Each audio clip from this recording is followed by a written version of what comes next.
Isso. Senhor presidente, só para aproveitar a oportunidade, vereador Pedro, eu fui relator de um processo de impeachment do ex-prefeito Daniel Guerra e, como relator, dei o relato contrário. Num segundo relatório, do qual eu não fui relator, a vereadora Paula, relatora do processo, nós votamos favorável. É uma outra situação. Então, resgatar aqui a história, só para que o senhor entenda que não tenho aqui nada do ponto de vista de cumprir o que determina a legislação. E, nesse sentido, antecipei meu voto com relação ao vereador Iago.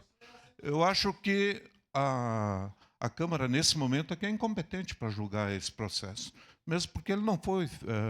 se aconteceu alguma coisa, não quero entrar no mérito, vereador Iago, se aconteceu alguma coisa, foi no momento em que Vossa Senhoria não era vereador, portanto, não foi no exercício do mandato. Então, nesse sentido, eu corroboro as falas do vereador Cláudio, que o setor competente para julgar isso é o Ministério Público Federal. Se não apresentar denúncia, não sei o que lá, problema do Ministério Público Federal. Então, eu acho que o encaminhamento a esta casa está equivocado do ponto de vista da legislação como um todo, né? Então, e eu acho que, mais adiante, vereador Lucas, nós vamos ter que revisar algumas coisas a nível da lei orgânica, mesmo do ponto de vista de melhorar a redação para o aceitamento de pedidos de impeachment.